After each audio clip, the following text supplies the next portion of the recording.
नमस्कार। आज हम रामायण की जो कथा है उस पर थोड़ी गहराई से बात करेंगे।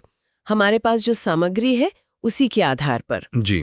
तो चलिए कोशिश करते हैं कि इस महाकाव्य की मुख्य घटनाओं को समझें और उनसे जुड़े संदेशों को भी, जैसा इन स्रोतों में बताया गया है। बिल्कुल, एक बहुत ही वृहद विषय है ये। हाँ, तो कहानी की शुरुआत अयोध्या से होती है। राजा दशरथ, हाँ, राजा दशरथ। उनकी 3 रानियां थीं, कौसल्या, कैकेयी, सुमित्रा और 4 पुत्र राम, भरत, लक्ष्मण और शत्रुघ्न। जी। स्रोत बताते हैं कि राम, जो कौसल्या के पुत्र थे, वो मतलब शुरू से ही धर्म, सत्य, मर्यादा इन सब के लिए जाने जाते थे। हाँ, और यही गुण मतलब सही रास्ते पर चलना, नियमों का पालन, यही चीज उन्हें आगे चलकर, जैसा कि कहते हैं, मर्यादा पुरुषोत्तम बनाती है। स्रोत भी इसी तरफ इशारा करते हैं। सही। कहानी में फिर एक अहम मोड़ तब आता है जब राम जनकपुर जाते हैं। हाँ, शिव धनुष। हाँ, शिव धनुष तोड़ते हैं और सीता जी से उनका विवाह होता है। अयोध्या में तो एकदम उत्सव का माहौल था, पर तभी वो घटना घटती है। कैकेयी। हाँ, कैकेयी अपने वो 2 वरदान मांग लेती हैं, भरत के लिए राजगद्दी और राम के लिए 14 साल का वनवास। ये एक टर्निंग पॉइंट है कहानी का, जैसा स्रोत बताते हैं। और याद देखिए, राम का अपने पिता के वचन का मान रखने के लिए सब कुछ छोड़कर वन चले जाना। हाँ, ये उनके कर्तव्य और त्याग को दिखाता है।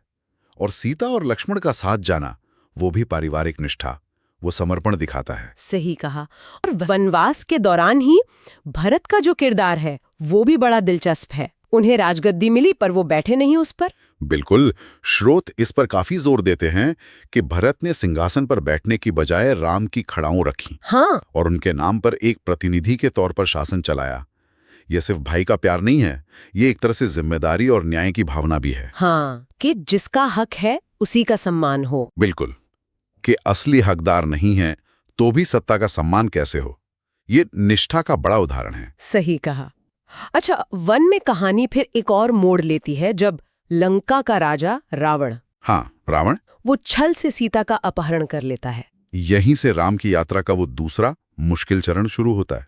सीता की खोज और अधर्म के खिलाफ संघर्ष। हाँ, यहाँ स्रोत साफ तौर पे धर्म और अधर्म की ताकतों का टकराव दिखाते हैं। राम फिर सुग्रीव और हनुमान की मदद लेते हैं, वानर सेना बनती है। और हनुमान की भूमिका तो इसमें बहुत ही महत्वपूर्ण बताई गई है। ओहो, बिल्कुल। उनकी भक्ति, उनका बल, उनकी बुद्धि, सीता जी का पता लगाना, फिर वो लंका तक पुल बनाना, निर्णायक है सब। इसके बाद होता है लंका में वो भयंकर युद्ध राम और रावण के बीच। हाँ, स्रोत कहते हैं कि ये सिर्फ 2 राजाओं की लड़ाई नहीं थी, ये सत्य और असत्य की, न्याय और अन्याय की लड़ाई थी। और अंत में विजय राम की होती है, धर्म की स्थापना होती है। जी। इसके बाद वो सीता की अग्नि परीक्षा का भी जिक्र आता है। स्रोत से अलग अलग तरह से देख सकते हैं, पर मुख्य कहानी में ये उनकी पवित्रता साबित करने के लिए था। फिर सब अयोध्या लौटते हैं। हाँ, 14 साल बाद। और फिर होता है राम का राज्याभिषेक, और यहीं से वो राम राज्य की बात आती है।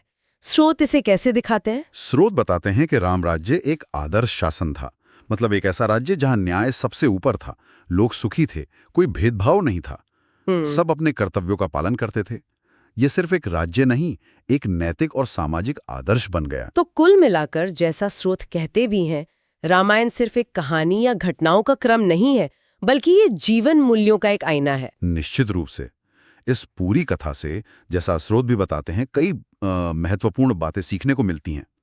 राम की मर्यादा, उनका कर्तव्य, हाँ, सीता जी का सतीत्व, उनकी सहनशीलता, हाँ, लक्ष्मण की वो निस्वार्थ सेवा, भरत की निष्ठा, हनुमान की भक्ति, हनुमान की अकूट भक्ति और शक्ति। हर पात्र, हर चरित्र कुछ न कुछ सिखाता है। वाकई हर किरदार का एक अलग पहलू है। श्रोता तो इसे जीवन का मार्ग कहते हैं।